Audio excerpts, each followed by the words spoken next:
A very good morning, ladies and gentlemen. Welcome to the second day of the historic conclave, Act East to Indo-Pacific, Role of Northeast Indian States in Connecting the Connectivities, organized by Asian Confluence in collaboration with Ministry of External Affairs, Government of India and Manipur University. In panel 1, Fostering Sub-Region Cooperation to Bay of Bengal Region, an assessment and the way forward from the NER.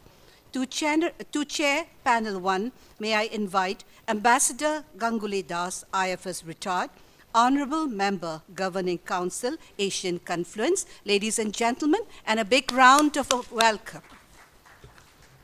Our eminent panelists of panel 1 includes Dr. Prabhir Dey, ASEAN India Center, RS New Delhi. May we have you on the dais? He is joining us virtually. Right. Mr. Takushi Suzuki, Chief Director General, JETRO India. A big round of welcome. Mr. Ajit Kumar Singh, Director Operations, Land Ports Authority of India. Mr. Ajit Kumar. And Professor C.H. Priyoranjan Singh, Department of Economics, Manipur University. And to chair this enlightening panel 1, over to the chair.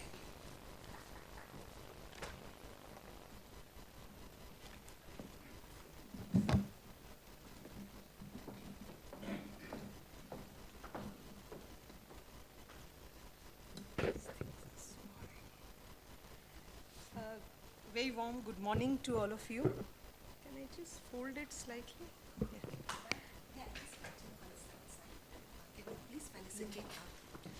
May I request the chair to kindly felicitate our eminent panelists of panel 1. The chair will kindly do the honors.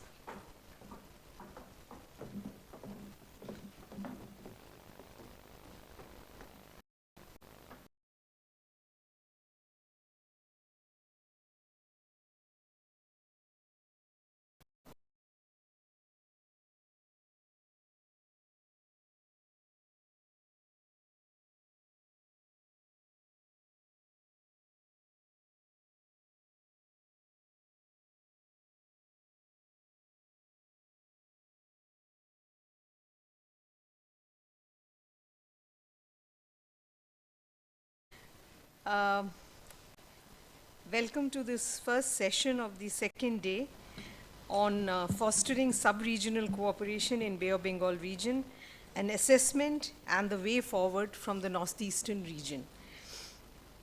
I'm assuming that all of you were here yesterday and you saw the very interesting discussion that took place yesterday.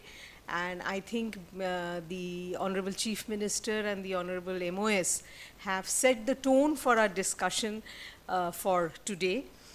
The subject that we have before us, sub-regional cooperation in Bay of Bengal, is a very important aspect of extending Act East to Indo-Pacific. We heard a lot of discussion yesterday on Indo-Pacific, which we all know is a relatively new term, a new addition to the diplomatic lexicon, but no doubt in a very fast and rapidly changing global order, Indo-Pacific is perhaps one of the most important concepts and ideas that we are dealing with. The Bay of Bengal region is very important in this scheme of things. We know that the Indo-Pacific system carries an estimated 65% of world trade and contributes 60% of global GDP. 90% of India's international trade is on its waters. This region has shown very strong, sustained growth and has been a beneficiary of the rebalancing of power. The wide recognition of Indo-Pacific is also a recognition of India's growing economic and security profile in the region. India is also on her part getting more and more connected with the world as well as with this region. Our engagement with the region has definitely increased over the last few years. In the last few decades, a whole network of minilaterals, plurilaterals have developed in different areas of cooperation, from commerce to culture to connectivity, through ASEAN, BIMSTEC, BBIN, IORA, MGC, just to mention a few. The northeastern region is crucial to historical and civilizational links with ASEAN. ASEAN is very central to our own vision of Indo-Pacific, and the various initiatives under ASEAN are also important in this vision and this in this scheme of things, as Northeast itself is our gateway to the ASEAN region. Similarly, the recent setting up of the Indo-Pacific Economic Framework for Prosperity also fills in an important geo-economic subset of the Indo-Pacific and is another significant development. BIMSTEC, which completes 25 years, also looks poised for embracing connectivity more proactively. As I mentioned yesterday, in a very significant development, BIMSTEC leaders have adopted the Master Plan on Connectivity, which is a very important document and holds a lot of promise. IORA is another important regional grouping. But however, we have to accept the fact that ours is a rather, the sub-regional connectivity is not optimum in this region. It's taking shape now, it's moving forward very fast, but a lot needs to be done. With these initial words, I would like to welcome my panelists and would like to request them to make their short interventions. I would like to keep at least half an hour at the end for question-answer session, because I'm sure our audience here would have a lot of questions. Maybe we will start with Professor Dr. Prabhir De, who is unfortunately could not join us, and I think he's going to join us online. Over to Dr. De.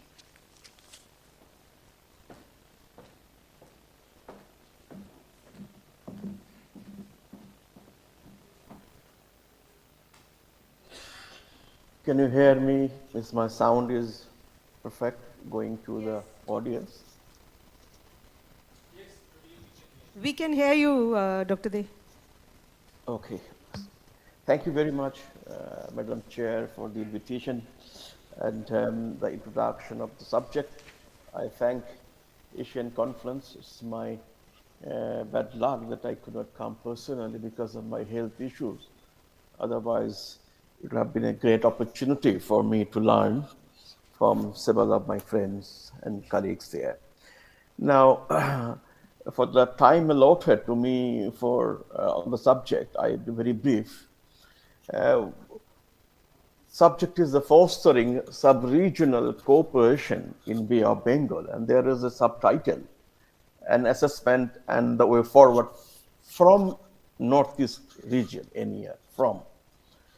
So just to remind all the participants here, the speakers of the respected speakers of the dais and the audience, is that the several sub-regional arrangements across different parts of Southeast Asia and South Asia, their formations were more for project driven, like BBIN, Bangladesh, Bhutan, India, Nepal is a great example. 4 countries geographically, they share same geography, culture, heritage. They came forward to do motor vehicle agreement, energy cooperation, and so on and so forth. If you look at other sub-regions in Southeast Asia and in the neighborhood, I will mention here 2 important sub-region. One is ACMEX, Ayovardi Chayophraya Mekong Economic Cooperation Strategy, and IMTGT, Indonesia, Malaysia, and Thailand Growth Quadrangle. All of them are also part of Bay of Bengal, not maybe member states of BIMSTEC, but they're very much part of the Bay of Bengal region. So what we see, in the last 25 years of BIMSTEC 25 years completion. And similarly with IMT, GTN, and ACMEX, we found despite, we have a regional program, there are many proliferation of sub-regional arrangements. And these proliferation happens because of the local need. Sometime in a regional cooperation, we miss out the need and the requirement, the challenges, the interventions for the very local areas. Uh, so sub-regional programs often pick up the momentum, and we have seen it in our neighborhood and also in the extended neighborhood. Now, given that, what I think, that there are many others bilateral programs, by the way, like India, Nepal, India, Bhutan, India, Myanmar, India, Bangladesh. They also keep on adding in the regional and sub-regional programs project. It's like you are running a wheel and several others, the wheels in the process. They are very much important if you would like to add a momentum upwardly in all the sub-regional corporations and bilateral initiatives as well. Now, there are also very strong apprehensions against sub-regional. Sometimes, we take a regional program. Many sub-regional programs, this actually dilute the requirement for regional initiatives. For example, if we sign a free trade agreement among 7 member states like BIMSTEC, and if we don't follow it up, and if we pursue a bilateral and sub-regional free trade agreement, then regional free trade agreement may not pick up. That's what I want to tell you. Now, coming straight, given that background, and if I may, just in 5 minutes, if I may, just to add something that is for the sub-region, here the northeastern part of India. Now, northeast part of India is very much central to all our regional initiatives and several sub-regional initiatives, be it at ASEAN, be it at BBIN or BIMSTEC, or whatever, you name it. We cannot ignore them. And that is why this conference is all about strengthening partnerships and then connecting the connectivities. So, which is very popular in ASEAN. In ASEAN, there are several connectivity programs. So, ASEAN member states through Secretariat, they came out with a program called Connecting the Connectivities. This is a very, very, very right when you talk about Manipur state, the states in the northeastern region. Now, if we can, if I may just give it sort of a kind of a summary of what I wanted to give you in a kind of strategy, then I have 4 or 5 points for a nutshell to discuss. And first and foremost, it would be from my side that when you are supporting Indo-Pacific from Northeast, in trade agreement is very important. But I'm not going to argue for a trade agreement per se. It is about trade issues. And pick up, for example, the payment system.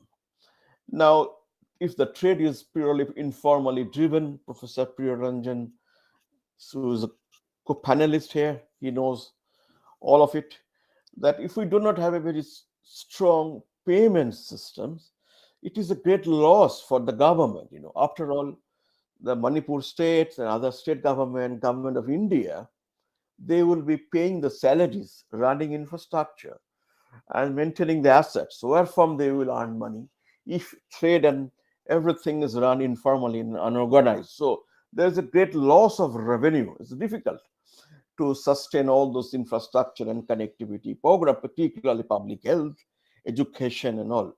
So for that matter, a payment system between the participating countries are very much important. Trade in local currency, which is being discussed for the last almost about 6-7 months. Kyat, rupee trade formality is difficult because of regime at Myanmar. But India, Bangladesh, can it be done through the local currency in Indian rupee, Bangladeshi taka? So also, many others. So what I mean, that payment system has to be formalized, has to be very much, uh, you know, um, there in the system, so that we utilize it. We are not talking about a payment system at all, because there are just subject of a central bank, but central bank also needs a guidance from the local areas. Just like, Central Bank of India removed the head load notification of More and Tamu trade, just to put up a signature. So this is possible. Again, if you talk about a robust trade relation, we need to have a payment system very much upfront.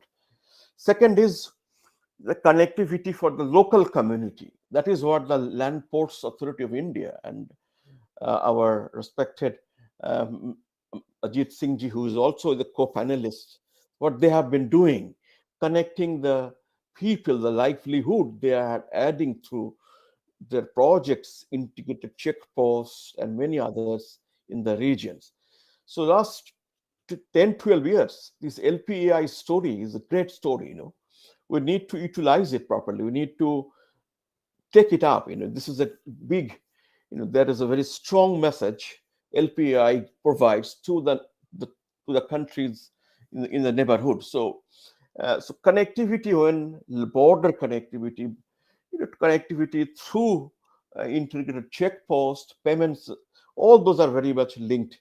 And once this trilateral highway comes in place, and if we have a trilateral motor vehicle is in accepted, then that means, LPAI organization, Manipur state, all of them have a major role to play, including Ministry of External Affairs. Last point, that the sub-regional surplus, like in Manipur has oranges, fruits, vegetables, many things, horticulture. Manipur is the hotbed. If you like to export it, if you like to give a small and medium entrepreneurs to earn extra money, we need to give focus to the local common transportation, like airlines, like, connectivity between across transport connectivity across the borders.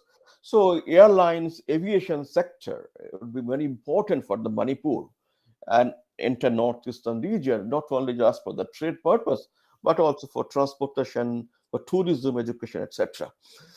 New initiative and capacity building. This is somehow, I don't find in northeast, where Manipur, who is so rich in terms of its flora, fauna, so also the people, the culture. So they should take a lead, in terms of coming up with a regional knowledge hub. If say the initiatives that Manipur should take, and under the Manipur University, a new regional think tank, a regional think tank for the entire region, like that. They can do it. Like, so I conclude, with my time, that six points to as a takeaway. First is, as I said in the last point, was that institution building. Sometimes, we build institutions, but we fail to build appropriate institutions. So that is much required. Any institution building in Manipur, because Manipur is having, all kind of modern infrastructure coming in the 2 to 3 years, including railway line, and then extending it to Southeast Asia. So Manipur is kind kind of a hub, or a bridgehead instead of a hub. It's a bridgehead. So in that way, institution very important, governance very important. Manipur state has to come forward.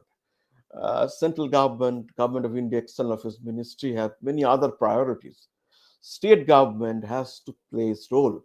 Somehow they think that it is under constitution, it is the central subject. It is indeed, but even there are opportunity scope for the states to play major role. More, of course, is the point, where we see things to show, to the world. So presently the border is closed. I hope the More border will be open.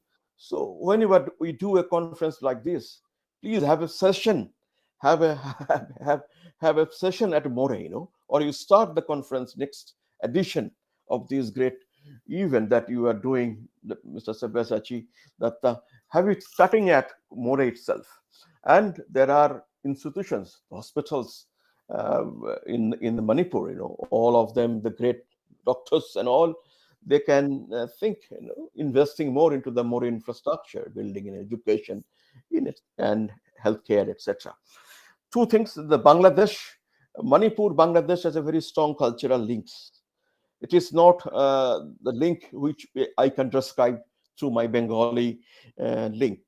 There is something beyond, So we have nurtured that Bangladesh Manipur relations. One PhD student from Manipur University should look at it, Professor Amari Umnam, and others can guide us, So Bangladesh and northeastern states relations is also very important. Uh, and the country, who can help here is the honest, partner here is the Japan. So I think today we have a speaker from here. So we have to engage Japan very much into this program and on continuous basis. And with that, I close my little talk. I could not come there. I'm not well. So once I'm fit, I'll come back to you. Thank you very much. Namaskar. Thank you, Dr. Dey. I hope you can join us later for question answer session in case there are any questions. You have raised a couple of important points, but your first point about payment system and for informal trade. Actually, there is an old-fashioned word for it, which is called smuggling, and which is not good for any country, either the country from which the goods are coming or the country which is receiving. And you've hit it on the head that it causes loss of revenue on both sides. So I think that's an issue that you have raised, which one should look at. The other point, which again, from my own experience of Bangladesh, I can talk about a little bit, is the border. You mentioned about the surpluses in the border, etc. But overall, that everything comes under the overall rubric of international trade, which is handled by central governments and which is handled under a tariff system, and what concession you give to each other. So it's very difficult to to put together a policy which is specific to local conditions. But you've raised a very important point, which I think we should definitely discuss further. May I now invite Mr. Takashi Suzuki to make his interventions? Yeah, thank you very much, Madam, and Dr. Sim, and Mr. Ajit Kumar Sim. It's my honor to be on the stage, and the audience, very good morning. My name is Takashi Suzuki. I'm a Chief Director General of JETRO, India. My office is in Delhi, and I'm really happy to be here. And yesterday's discussion was very interesting, going practical or going big. And last night I've been thinking, how is my comment? Belongs to the practical side or the big side. I still don't have an idea. But today's my comment will focus on the relation between India and Bangladesh. So I think my comment will start from the kind of a practical side of the topic. And by the way, I've been here in India for 5 years already. I was in Bangalore for 4 years and recently shifted to Delhi. Well, I hesitate to tell you, this is really my first time the visit to Northeast. I was landed yesterday, but just before landing, I see the views of this place, and that made me think kind of feel at home. So only one day made me kind of having the convince that something is here. So I'm really glad to be here. And JETRO, my organization, Japan External Trade Organization, is the business promotion organization. You know very much about JICA, J-I-C-A. We are kind of a sister organization. JICA is doing official development aid. That's their focus. But our focus is business. So my duty is how we can promote more business between two countries, or even the multilaterally, the Japan and the South Asian countries. This is my duty. And my topic today, the situation of those Japanese existing business in India and Bangladesh. First, I'd like to introduce the situation of Japanese business in India. You may know or you may not know. We already have more than 1,400 Japanese companies in India. 1,439. It was the latest, the count. And the sector-wise, I can tell you, maybe you can imagine, the majority of those industries, the automotives, almost half of them are dealing with the automotive sectors. But these 5 years, a bit sector is diversifying into more electronics items, or the home appliances, the more service industry, even the Japanese restaurant. We have many Japanese restaurant named the Gurugram, like that. And I can say recent trend of those Japanese business in India, all of them are aiming the export from India. This is number one. The number two is they are aiming to start the global R&D in India. So make in India and develop in India and export in India is a kind of a trend recently. And the last trend is most of those Japanese manufacturers are now starting and try to include the export from India, even to Africa. These three trends are happening. And when we see the location of those Japanese companies in India, maybe you can imagine the state-wise, the Haryana state has the most the Japanese business. We can count 404 Japanese companies in Haryana, followed by Maharashtra. It has 238. And number 3 is Karnataka, 228. And number 4 is Tamil Nadu, 191. And the Delhi NCR, 150.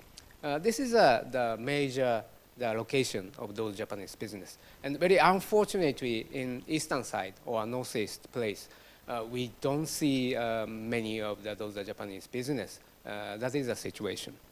But when we see the neighboring country, especially Bangladesh, you may know it's already 338 Japanese companies are there in Bangladesh.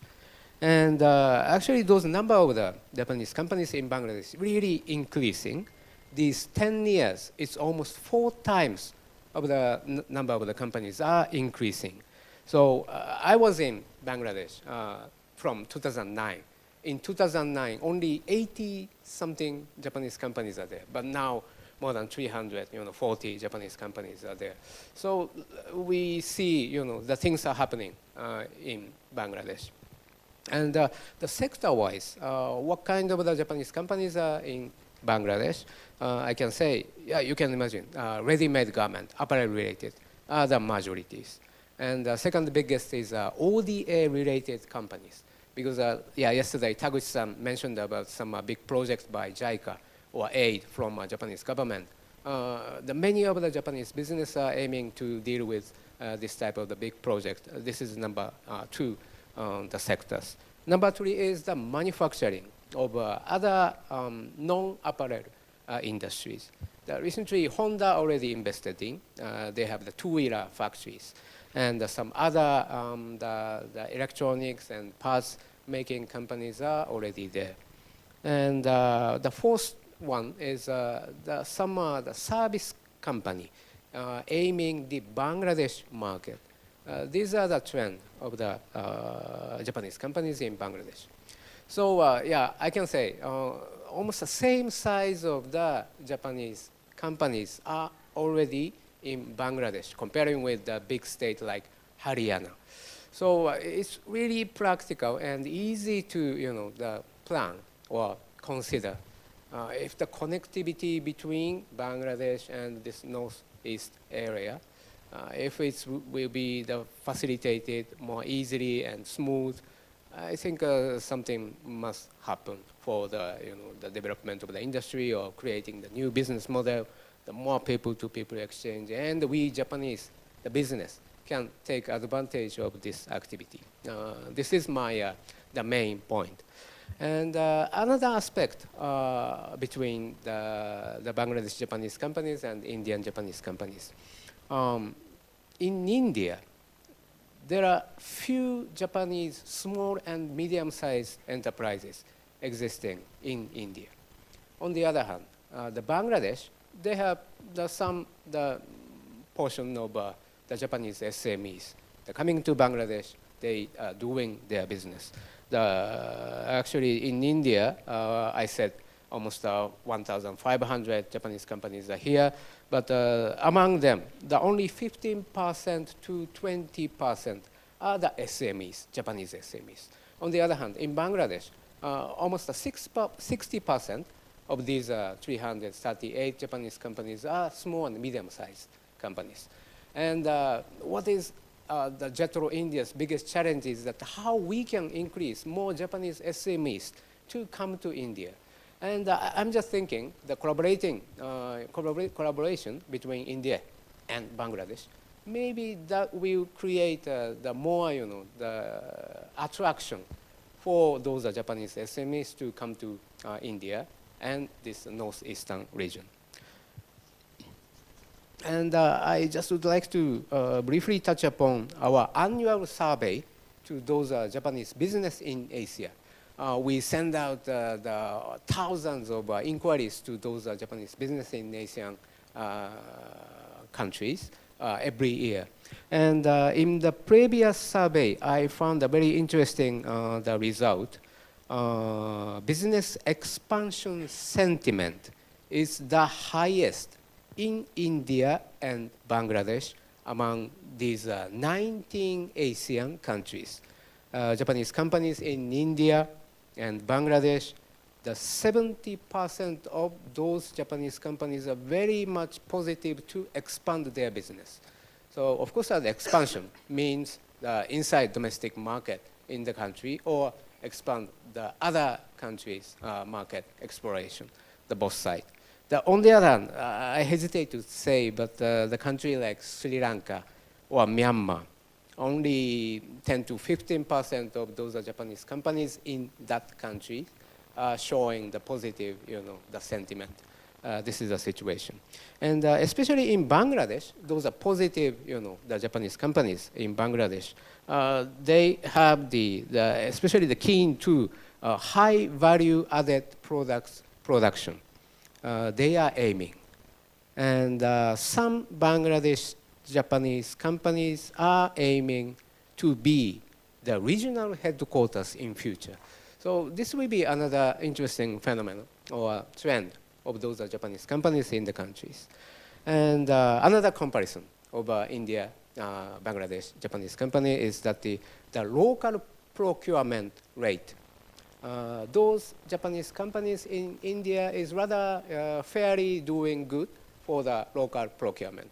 The more than 50% of those Japanese companies are doing the local procurement already. But in Bangladesh, just 30% of those Japanese companies in Bangladesh can procure locally. So if the connectivity or relation between India and Bangladesh, the economically or business-wise, I think Indian companies can have a chance to supply those parts or raw materials to Bangladesh business. So it will be another aspect of the future prospect. And lastly, the export ratio of those Japanese business in two countries is extreme, the contrast between India and Bangladesh. Japanese companies in India, almost all of them are focusing on the domestic market. But on the other hand, the Japanese companies in Bangladesh, most of them are aiming at making their export 100% to other countries. But recent change is that the more Japanese companies in India are aiming the export, as I said. And in Bangladesh, the more Japanese companies in there are aiming the domestic market in Bangladesh market. So if a Bangladesh market can include the region like Northeast, India, it will be another big push for Japanese business to be interested in the country like Bangladesh. And I hesitate to mention about the challenges, but I think it's already mentioned. The cross-border trade is the biggest the challenge. According to our survey, many Japanese companies in Bangladesh and India is complaining about time-consuming custom procedures, or custom clearance takes times. So yeah, this must be challenging. On the other hand, I think Mr. Ajit Kumar Singh will elaborate things. I know there are some big projects to set up the multimodal logistics parks in India, and I see the planning map. There are some plan in Kolkata and Guwahati to set up the multimodal logistic park. So this kind of infrastructure organization will support this type of the activities. And yeah, I will conclude. And yeah, I started to think practical, but looks like the idea is going to be big now. And I think a key driver of those the Japanese business, the future investor, should be the small and medium-sized the companies, and they can take advantage of the strengths of this region. One is the human resources, and second one is the cost competitiveness of the local industry. And another aspect is the ITs, information technologies. So of course, India is one of the leading country of the global for this IT engineering. And now Japanese business community is really keen to take advantage of this India's IT capability. So these three pillars, those are Japanese SMEs can enjoy, and together this region could be the hub for the global business. I think this is my the conclusion. Thank you very much. Thank you. Thank you, Mr. Suzuki, for this wonderful presentation. I think you made a very convincing case for India and a sub-regional cooperation developing between India, Bangladesh, on the strength of better communication, better connectivity, and of course, better trade. And the figures that you've given about the SME presence in Bangladesh, the Japanese SME presence in Bangladesh, that should encourage the northeastern states, because this is something which can be emulated for the northeastern states also. And the connectivity projects which we discussed at great length yesterday, and I'm sure there'll be more opportunities to discuss, is a reality. And border trade, in the border areas, there is a lot of possibility. In fact, there's been a cement factory which has been in existence for many years, the Lafarge factory in Bangladesh, which receives clinker on an assembly line through Meghalaya. So I mean, there is with minimum climate impact, this is happening, and this is really out of the box kind of a example, and it exists. It's been happening for a very long time. The factory imports clinker from Meghalaya, but it is not coming in trucks or anything. It's a 20-kilometer assembly line over which it gets transported into Bangladesh. So I think SME sector can really benefit from sub-regional connectivity and better improved connectivity between India and Bangladesh. May I now move on to Mr. Ajit Kumar, where if you could either speak from here or from there, please. Please.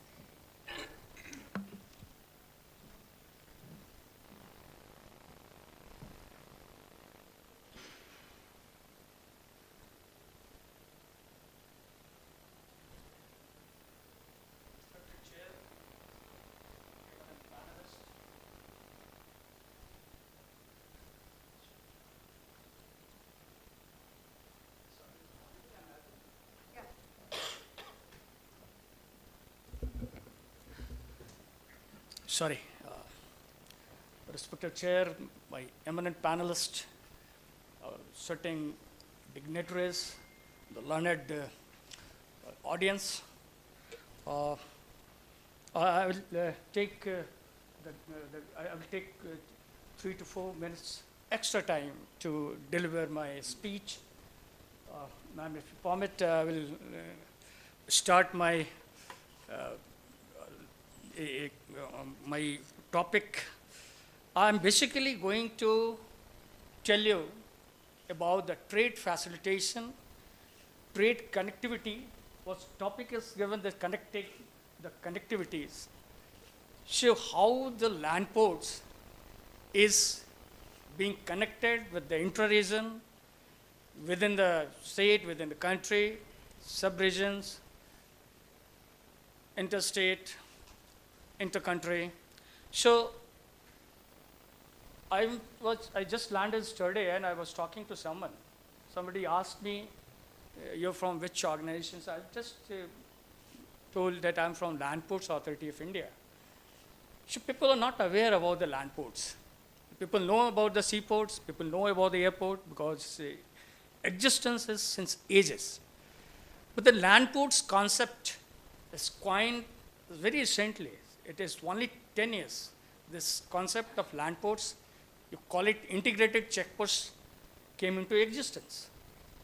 So a brief journey about this land port. So 2003, the term it was decided by the Cabinet Committee of Security, and they have recommended to set up the ICPs. In 2005, the CCS recommended the report of Inter-Ministry Working Group for setting up of LPI. And 2006, CCS approved the setting up of Land Ports Authority. And in 2010, the LPI Act passed. And 2012, thus LPI formally established. So the Land Port organization is a very small organization, but very important stakeholder for facilitating trade in the country. And for your information, this it has been established with the LPI Act on 1st March 2012, and the first ICP was created at Atari, that is in Punjab border. LPI is a statutory body and under the administrative control of Department of Border Management, Ministry of Home Affairs. And the basic role of LPI is to develop, operate, and manage the land ports and the facilities for cross-border movements of trade as well as the passenger movements. Our main stakeholders are, which works together under one roof, that is Custom, Bureau of Immigration, our land border health units, plant and health quarantine units, border guarding forces, which take the security part, and the lab testing organization that is called FSSAI, Food Safety Standard Authority of India. Very quick about the facilities at ICP. I don't think the people, the maximum people have not visited the integrated checkposts or land ports. So I will recommend, I will tell to everyone, and you must sensitize and tell the people across the country, across your states. So go and visit one of the ICP and see what are the facilities available for the trade as well for the passenger movements. And we are in the process to develop and extending more and more facilities at ICP. Just a very quick about the trade hard infrastructure. What we are providing at ICP is warehouses, parking area, Bay Bridge. It is for the trade, the traders, the exporter, the importers, which they remain intact with the export and import business.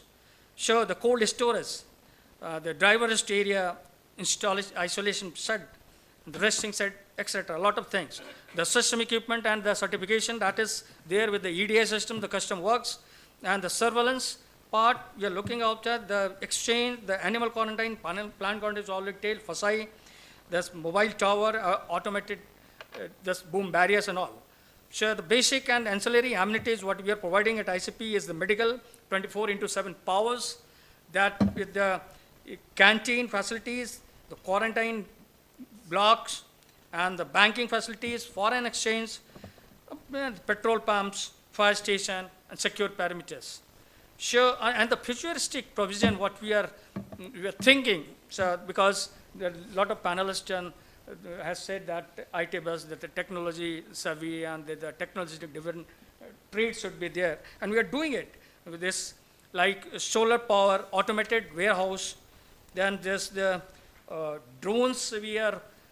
Hopefully we are thinking about the drones facilities, the helipad within the ICPs, the blockchain facilities, the zero waste disposal, and the rainwater harvesting, the powerless, just paperless clearances. That is most important, because today is the time taken, but the time is, dwell time is much more.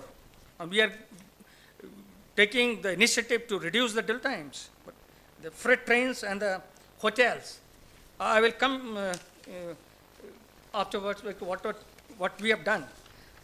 Very quick about the ICPs, how many ICPs we are having at now. Since establishments, since 2012 till date, we are having total 24 ICPs, that is land post, approved by the CCS and by the ministry. Sorry. Among that, there's 9 ICPs are operational presently. In 9 operational ICPs, 4 are in northeast. 2 are in Agartala, that is in Tripura, that is Agartala and Srimantapur, and 1 is at More, and 1 is Sutarkandi. Sutarkandi, that is in Assam. So 9 are operational, 4 are under construction, in which 2 are at northeast, 1 is Korpuche, that is in Mizoram, and 1 is Dauki, which is going to be completed in mid of the next year, that is in May or June 2023. And 10 yes approved ICPs, and Indo-Bangladesh border, there's 6, and the Indo-Nepal border, that is 4 ICPs are coming up. But there are challenges we are facing. We'll come afterward in the second session what challenges we are facing. That is mainly land acquisition. And 1 is under approval, and it is coming up. It's already approved. Hopefully it will be approved. It's also in northeast, that is in Tripura. These ICP will help in enhancing your regional trade and further taking the objective of the neighborhood policy. For your information, the 9 functional ICPs just cater to EXIM trade about rupees 90,000 crores and facilitated cross-border movements of around 2.5 lakhs passengers in the year 2020-21, even though the COVID was started, the pandemic was started. So now I'm coming to the initiative taken by Land Port Authority, and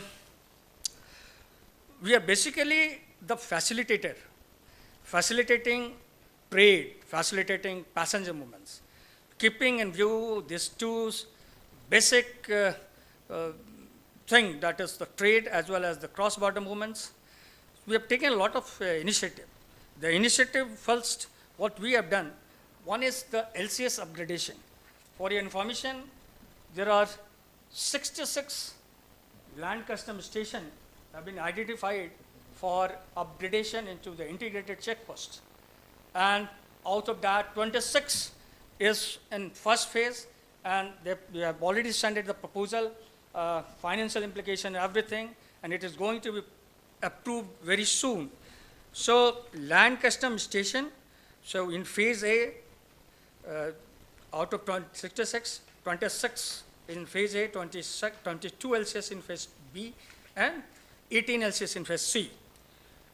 So out of this 66 Celsius, and out of this, this more than 40% out of this 66 Celsius, 29 out of 66 is shortlisted LCS are in northeast region. So, and going to the strategic location of northeast region, development of ICP in northeast region will play an important role in improving the connectivity between India and its neighborhood, Southeast Asia, and the regional, this scheme like BBI and MBA schemes, and Kaladan project and all, says this project and other intend to promote with this safe, economic, and efficient transport in the region. That is one part. We are conducted study, and this is going to be approved very soon. It's a 10-year plan, 10-year plan for upgradation of LCS into this integrated check post. And the second important thing is the enhancing and upgrading the security infrastructure. If you're able to visit any one of the ICPs, you must see what are the security gadgets we have provided and we are going to provide. The 2-3 things. One is the full body scanner, that is full body truck scanning, that is FBTS. That was already installed at ICP Atari. Now at all ICP, all operational ICPs, this full body truck scanner is going to be installed. The second is radiation detection equipments. So any radioactive elements crossing the border, so that will be detected, and one equipment that is coming is radiation detection equipments, and it is being installed very soon, and up to February 2023 it will be installed at all operational ICPs. Third, that is the access control. Access control that we have already said, the surveillance part, so like ANPR system, the ANPR camera right from the gate up to the sensitive zone, the division zone, that the access control system will be installed with a big and huge control room and alert system. It will be a very automated this access control, fully automated, fully controlled, fully digitalized. So it is going to be, we have already floated a tender. Must see with the coming days, I think the first 3 months, the first quarter of 2023, we will establish this access control system at all ICPs. I again emphasize, must visit one of the ICPs. And one of the impressive digital system, that is land port management system. It is conceptualized, just say last 1 year we are thriving it, we are pushing it to the MHA to get it approved. It is on the approval stage, and LPMS has the provision to include the vehicle tracking system, the slot management, 24/7 availability, data analysis, disaster recovery, etc. It's all at one single window, out at one single platform, right from tracking your export cargo and till the exit of the border, across the border. It will be all digitalized. So it will be a massive task, cost is more, but we are doing it, and hopefully it will be done. We've also mechanizing the cargo handling system at ICP to reduce the time, because earlier at some of the ICPs it is manually this cargo is being handled. So now we are going to mechanize it, and for that we have provided this forklifts, wave bridges, this hydrocranes, and now this docking, this you have seen in the airport also the baggage move, how we keep the baggage as it moves, the docking system is called. So we are going to just install it Petropol in Agartala, Petropol, then to Agartala, where this maximum trade is being done. And we have already told the access control. we have conducted a time-release study with the National Trade Facilitation Action Programs, 2 or 3. And one study has been carried by Dr. Day, and it was regarding this, the improving trade and connectivity at ICP More. This is a special study. I think Mr. Day will be highlighting because there's no time as there. So, but I will just the takeaway of the study. I will say I will narrate it. Ajit ji, if you could But wind up quickly. last 1 minute. One important thing, just I want to tell, LPI is taking initiative on making India's land ports gender friendly. So it is our aim, and our chairman has already committed within 3 years this gender friendly ICPs will be made. Very quick, this we have done the webinar on the gender mainstreaming at ICPs, and in October 2021. And the objective of the webinar was to gather insight to all challenges related to the trade facilitation faced by women at international trading points on the land borders, and the measures that can be taken address to. But frankly telling, there's, I have not seen at all there's any female or who is working as an exporter or importer or CHA or anything. And we have already conducting research on making land ports gender friendly. And last, LPI is undertaking several measures towards augmenting infrastructure or in its operational as well as upcoming land ports. That is, include planning for the separate toilets for women, Mahila block for female security officers, childcare room, etc. And in addition, LPI is also proposing to train and sensitize the border agencies and officials at land ports. So idea is also to have a support desk manned preferably by women. And sorry, I have no time. I will tell. And Maybe during the question answer session. Sure. Thank you. Thank you, Mr. Singh. Having visited the Agartala ICP, I can say that it is very well run. I have visited several other ICPs also. Efficiently run land port stations which facilitate smooth people-to-people movement and facilitate trade, ensuring quick processing, can certainly strengthen our own foreign policy objectives, both from the bilateral perspective as well as from regional connectivity point of view.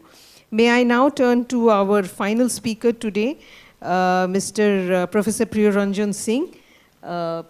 Professor Singh, the floor is yours.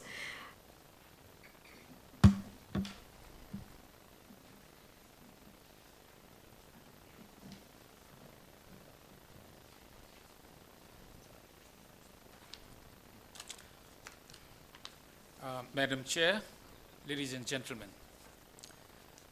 In fact, I was intending to make a PowerPoint presentation, but that seems to be out of fashion here, so I shall just make a verbal presentation.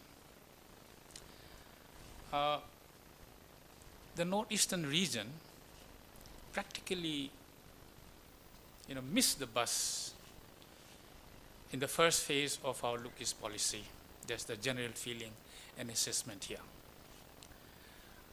Then the Act East policy came in, and then suddenly the COVID era has come in, and we have still missed the bus. So the important thing for the Northeast and its governments to think over is, what are we going to do next? In this context, I want to visualize 3 aspects of the problem before us in this conclave. First of all, how do we in the Northeast locate ourselves in the changing, global situations, fast changing global situations? How do we place ourselves? And how does the government of India, if at all, they have any policy of placing the Northeast India in that context, larger context. The second thing is about, since we are going to assess, we must have an honest assessment of the historical evolution of this Act East policy and Look East policies, because we learn from history. We have to learn from history. Why is trade still zero? We need to examine history. So in the second part, I'll be doing that, but in the last part, the third section, I shall be addressing issues of what is the way ahead for us? What is it that Northeast has to do? What is it the government of India has to do? So these are the three sections in which I shall briefly try to go through the issue of connectivities and all that for Northeast India. Now, we are the context, you see. We are now in a state of rest. Globalization is in a state of rest. Protectionism is rising. Economists are saying that even in the United States, chief executives are now thinking of reshoring, okay? Coming back to the United States, Make in America, Trump, Brexit, quitting of the British, India first.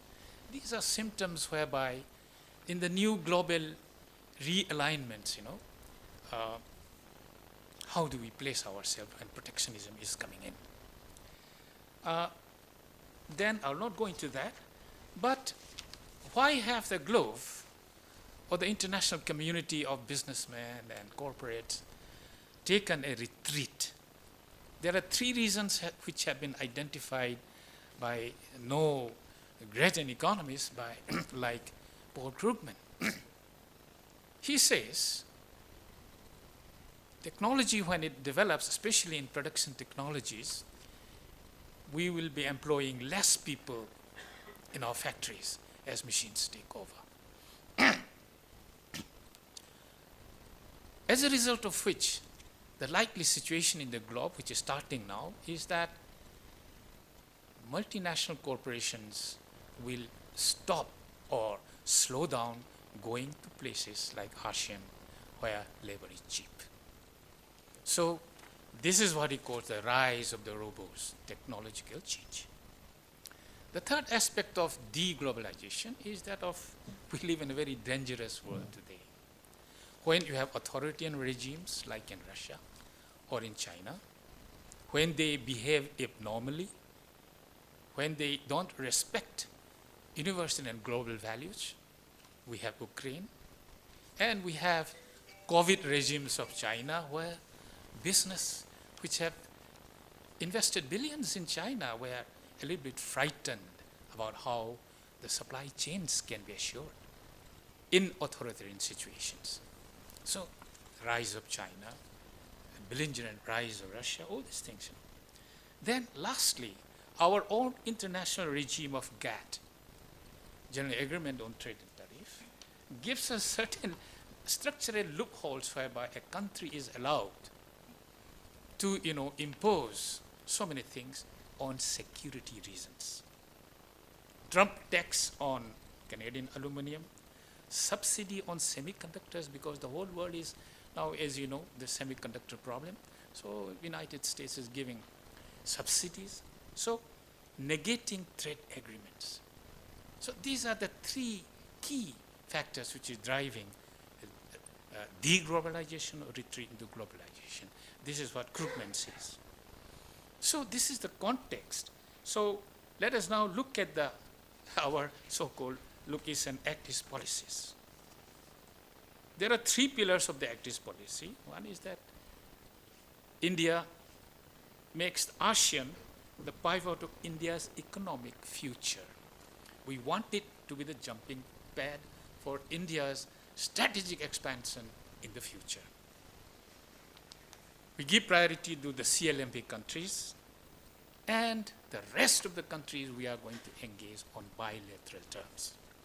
These are, Act East policies main. Then, what drives the Act East policy, which is implications for Northeastern region and even regionalism. You see, there is realignment in global geopolitics, geoeconomics, and global security. And everything that is happening today and determining international relations policies are taking place in the theater of Southeast Asia, where China and China and United States rivalries are drawing Southeast Asia into the vortex and South Asia into the vortex. I will not mention about Chinese belligerence in the Indian Ocean, but the main thing for India is that Southeast Asia and East Asia, these are still comparatively very, very open economies. So we have a high stake over there.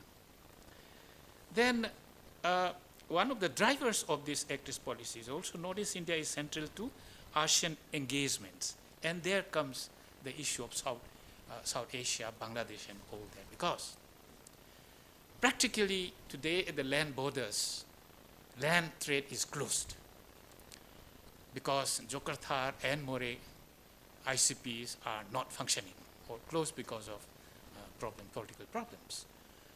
But in the meantime, India is thinking of creating a sea route for the Northeast, which ultimately abandons the land route.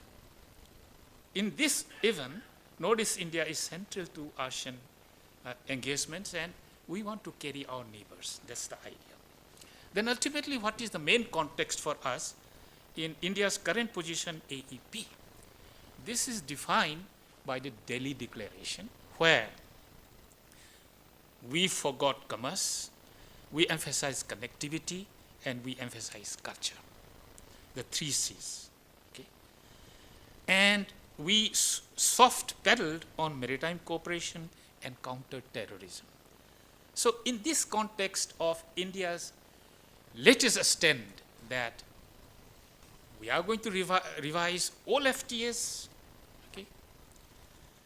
We are going to slow down on commerce, we are going to emphasize on the trilateral highway and other connectivities. We are thinking long range.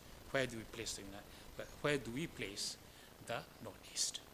And the more important position that India has taken on its foreign policy is about withdrawing from the RCEP.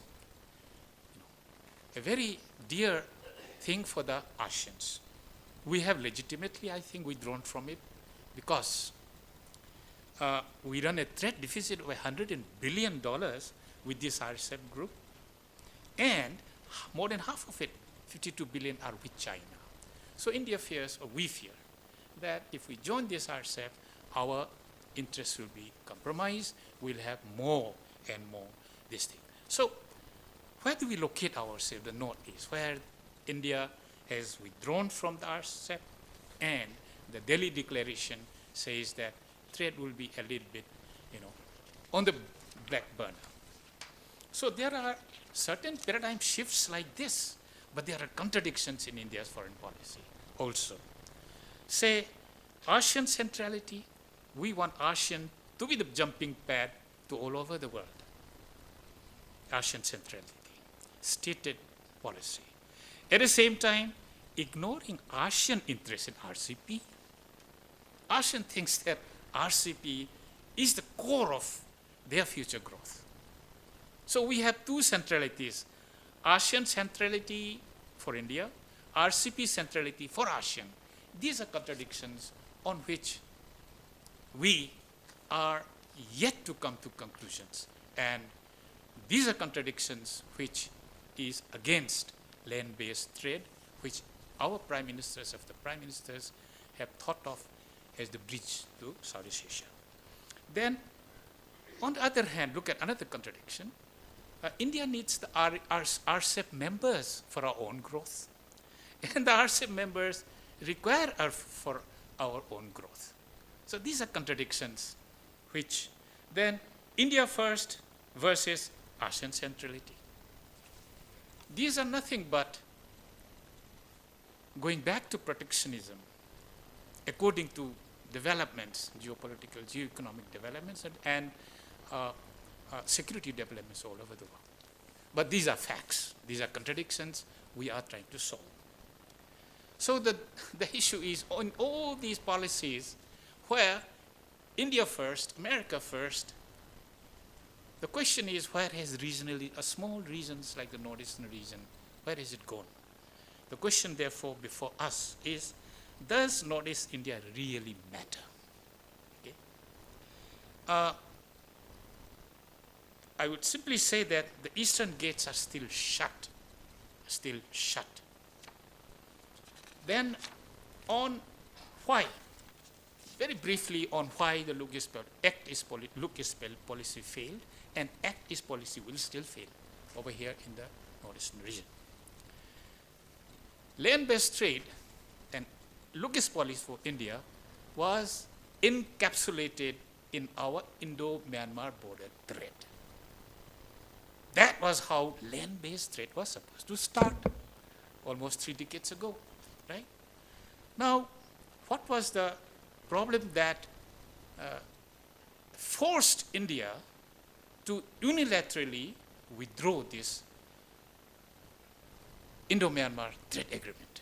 Let us remember when it was withdrawn by India in 2015, I think, there was a huge hue and cry in Myanmar, where the Myanmar Times wrote in Calais, they wrote, India has killed Indo-Myanmar trade.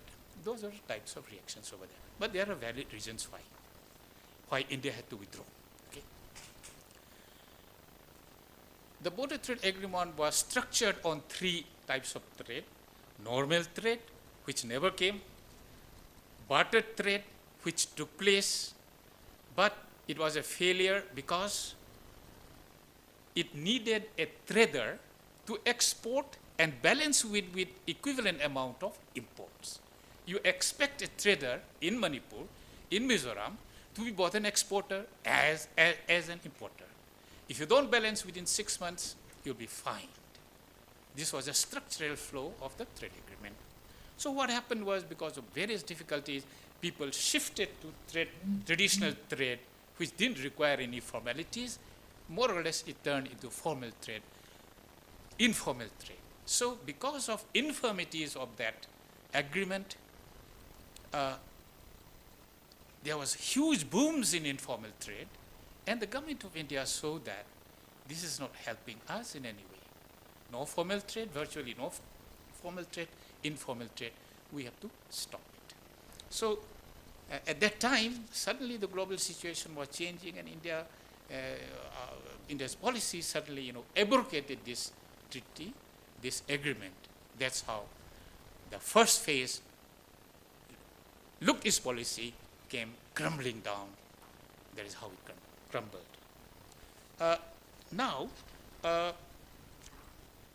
But what about this Act-East policy, which I have said? But let me just make a last comment on the Look-East policy. The reason why it crumbled, not only because of institutional reasons of infirmity in the Indo-Myanmar trade agreement, is fortunately there was a clause that we can revise it off and on, but it was never done. So there was a policy paralysis because of policy coordination failures. What the security people thought about insurgency, I always say, insurgency bold this Look-East policy, Look-East policy. Security people didn't want much trade. The Commerce Ministry wanted all trade. That is why they increased the items from 22 to 18 to 62, which at 5% rates of trading, customs duty. So the Ministry of Commerce wanted trade to happen.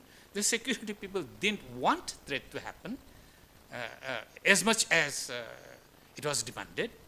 And on the MEA side, they had diplomacy to, which came, as I said, withdrawal from RCEP and all that, So, and I think I had a great feeling, and I think I was told it's true, that there was no coordination between these 3 ministries. They all ran head against head. When I called the Ministry of Commerce, this Secretary of Commerce, when he came about 2 years ago to my university, see, he was honest. We have problems with this ME. He also said, we have commerce with these security people. Professor Singh, look at what we are doing. These are things, right? And security people like General Himalaya, my friend, General Nair, I don't know whether he's here, in a conclave, they were saying that because of security reasons, we don't want to the threat to grow as fast as it should grow because of insurgency and other security. So there was policy paralysis. Now, coming to the, I'm almost coming to the end, ma'am. You see, Act East policy, 2015 to 16 to 2018 to 19, when your ICP started functioning, trade dropped to 0 in imports. Exports, it declined from about 2 million to 0.43 million. ICP, the beautiful ICP is there. Normal trade is now introduced. The border trade has gone. Normal trade has been introduced.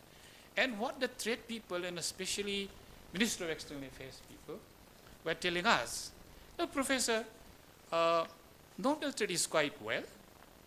We have this duty-free tariff preference scheme where we give you 96% of the tariff line, zero tariff. Only 2% with some positive list, 2% negative list. So these 96% of zero duty list, unfortunately, are the commodities which are not traded here. And those 2% of positive list, which means on the normal duties, we will give you concessions of 10% to 60% concessions. So suppose the customs duty is 100. One item will be charged only 10. Another item will be charged only 60%. Some concession is given. But unfortunately, most of the trades, commodities that are traded here at the land customs station are in those 2% and are mostly in the 40 to 60% tariff rates. So imagine, I'm coming to end, ma'am. So even if this duty-free tariff preference scheme is there, normal trade is simply impossible given the fact that due to security reasons, the transaction cost on the Dimapur Highway is so high that it's impossible to do it. So therefore, during the LEP, Lucas policy, insurgency, main agenda, and not trade. This is the assessment in the Northeast. During Act East policy, insurrection in Burma, main agenda, not trade. Indo-Pacific, now in search of a sea route, land route still in limbo. Right? These are the contradictions which we in the Northeast have to address. So, what is the way forward? Act East policy and way forward for Northeast India. Renegotiate the barter trade agreement. The Chief Minister yesterday was asking for concrete outcomes. Can the MEA think over? Can the Commerce Ministry think over of renegotiating that barter trade agreement, which was unilaterally abrogated by us? It was perfectly all right. It couldn't function because of, if we had your ICP at that time, maybe we should have been more successful. So can the barter trade agreement, which was unilaterally withdrawn, can we negotiate with Myanmar so that in the post-pandemic, maybe in 5 to 10 years, at least we can start trading here in a favorable way for the Northeastern region. Number 2, bilateral FTA with Myanmar. Unless you have a bilateral FTA, we are having with Bangladesh, why not with Myanmar? We are having with Singapore, Malaysia, and so on. And India, in fact, in its new position says, all other negotiations bilateral. Can we have a bilateral free trade agreement with Myanmar so that motor vehicle agreement, unless you have that, your ICB will be a white elephant. Unless motor vehicles can come from CLAV countries to Thailand, cross Myanmar, come here. We don't have that motor vehicle agreement. We have that with Bangladesh. Why can't we start negotiating? These are issues of bilateral trade. 3 points only. Then renegotiate India-ASEAN FTA to end ease of business and trade and all that. We have to renegotiate this. Then the most important of all, which probably be discussed in the next session, is can the Northeast, why the Northeast is not producing tradable goods? We have to have tradable goods. Does the Northeast, I'll not go into that. Then lastly, value chain and economic integration across Northeastern regions. Economists have been crying this. Our Economic Association in Northeast has been crying for these value chains and economic integration for the last 20, 30 years. The last issue, therefore, is, are the political class in Northeast India prepared to push a common agenda, to come together? Have the chief ministers of Northeastern India ever come together and, thought over the look-east policy or the act-east policy? We need that. On the other hand, the traders themselves, they are so happy with the smuggling that they don't want to move over to formal trades. So these are some of the contradictions, institutional, governmental, financial, infrastructural, that we in the Northeast face. The answer should be with us. There's a habit in the Northeast, that dependency culture. For even policies, if you start depending on the center, or MEA, or ICP, that's not going to work. So we need both sides of the coin. We need two hands to clap. So let's clap properly. Thank you. Thank you, Professor Singh. Thank you. That was a very provocative presentation, and while some might agree with some of your statements, I think many will not agree that Look East has failed and Act East will fail. I think Look East, the logical conclusion of Look East has been Act East, and there are numerous examples of how much this has succeeded. And in the policy making world, all ministries come together, and the final decision of the Government of India is always in the best interest of India, which takes into consideration every strand in the Government of India. While we've completely run out of time, and coffee was supposed to finish in 5 minutes, but I think there are going to be some questions. If you permit, I think I'll take a few questions. Sure. Questions, please. I think. So would you like to start, sir? Questions? Any questions from any of you? Any comments? Ambassador Rajiv Bhatia. So you have the floor. Thank you very much, Chair. Indeed, a very rich feast of ideas, and unfortunately, panel does not believe in keeping to time. So I do appreciate and express my sympathy to you. But my question is really to Dr. Prabhir Dey.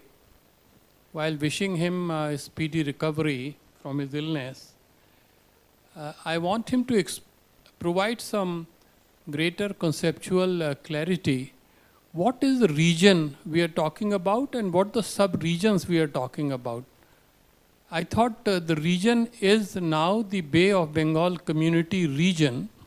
We all know that is the region, and then perhaps BBIN, ACMEX, etc. are there.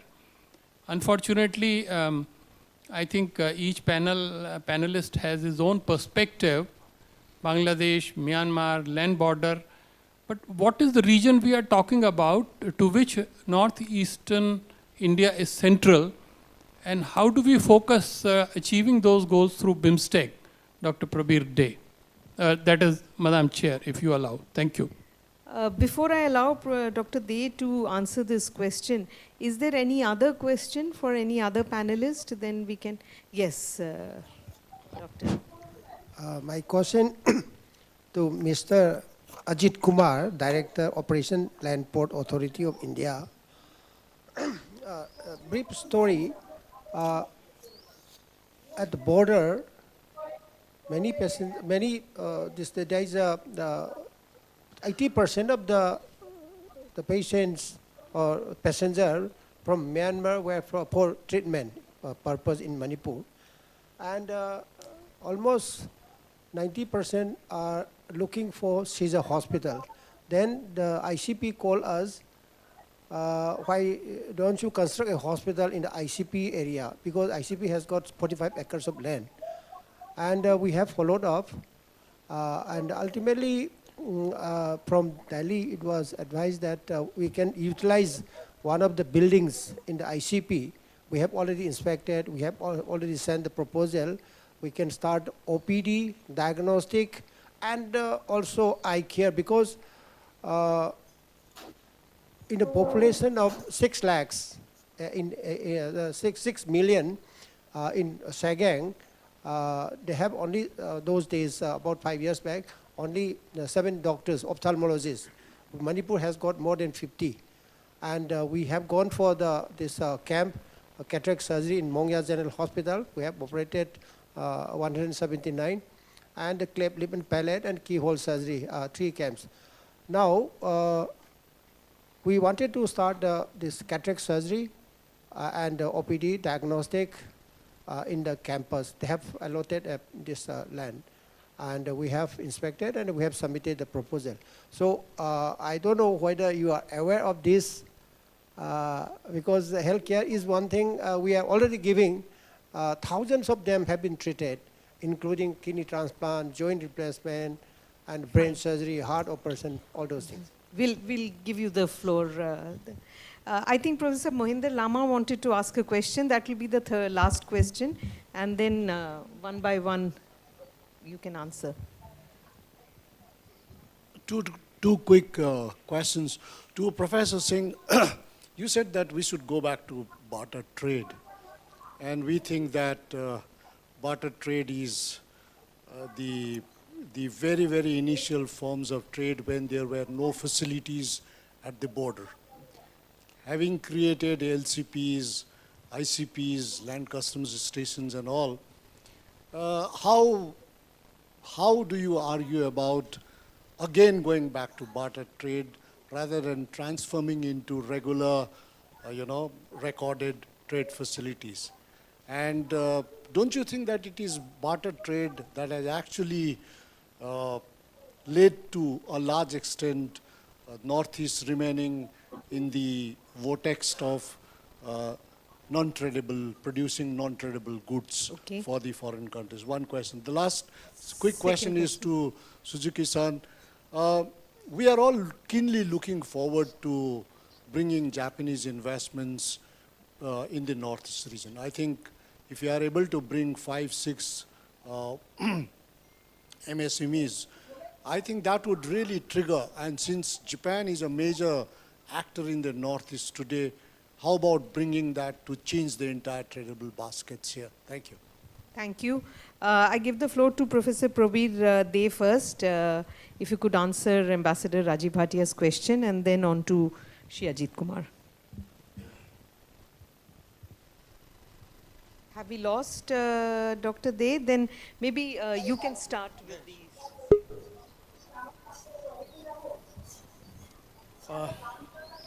Thank you. I welcome your question. I think for your information, the proposal has been discussed in detail, and we are apprised MHA also, and hopefully your proposal will be approved within a few days. So we also recommend to be established, a hospital should be established. So it will be done. Don't worry. We have some hitches at somewhere, so it is being delayed. But hopefully it will be done within a very short span of time. Thank you. At that good note, Dr. De, are you there?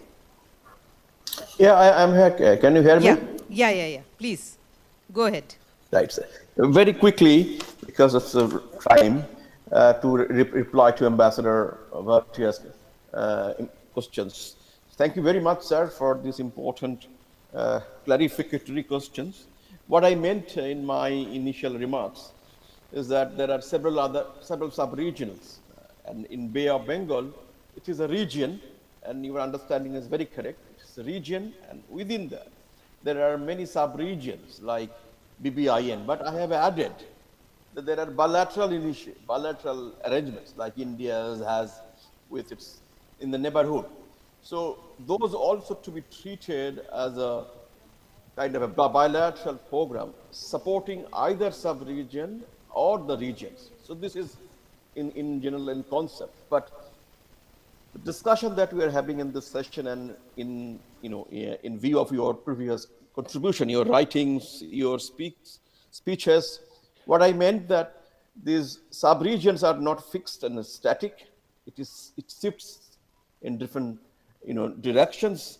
So northeastern part of India, including Manipur, they are part of that vital important sub-region for which we need a greater attention. And this is a part of BBIN as well as this is a part of India ASEAN. Thank you very much. Thank you. Maybe Professor Singh on barter trade and then Suzuki-san on investments in Northeast India. I would request you to be very brief because we're really running out of time. 2 sentences reply. Professor Lama, I didn't say I want to revive the barter trade. I said India should renegotiate a border trade. That is what I said. And that was, I think, your substantive question, isn't it? That's answered. Yeah, thank you very much, Doctor, for the question. Yeah, and I had your presentation yesterday, and I was quite impressed. Yeah, maybe that will be the only way to, make the spearhead to make some kind of the development or growth. Inviting the big investment to the region is maybe the very primary idea. And yes, of course, maybe the automotive sector can be the most ideal sector, but those are automotive companies are rather big corporate, and they don't think go big. They prefer to be practical, so it will take time. But on the other hand, I'm very much interested in agriculture sector. Even last night, I met one Indian lady. I hope she's here. Yeah, there. She's now trying to deal with one or two Japanese companies. They are the SMEs. One is dealing with the biostimulant to be used in production of those farming. And another one is some device, very the cutting edge, interesting device for the cold chain. And she really, keen to introduce those technologies in this region and try to develop the agriculture here to be value added. So this kind of things, even though the size of the business is small, is happening. So I'm really convinced we can support this kind of the projects and make this successful case, even though it's small, we can accumulate these things. We appeal to those the big investment from Japan. Thank you. Thank you. With that, we come to the end of this session, and we've overshot.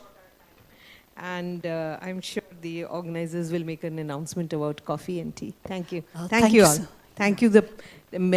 Thanks to all the panelists. Thanks. Please stay for the group photograph. We have a group photograph of panel 1, the chair, Madam Chair, and the panelist. Tea is not served. And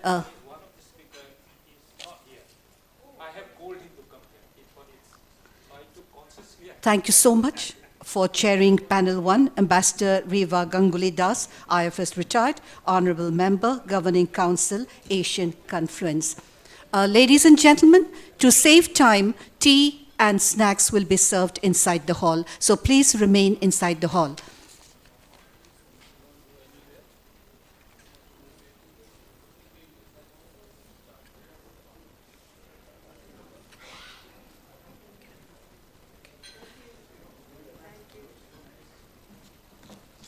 Ladies and gentlemen, welcome to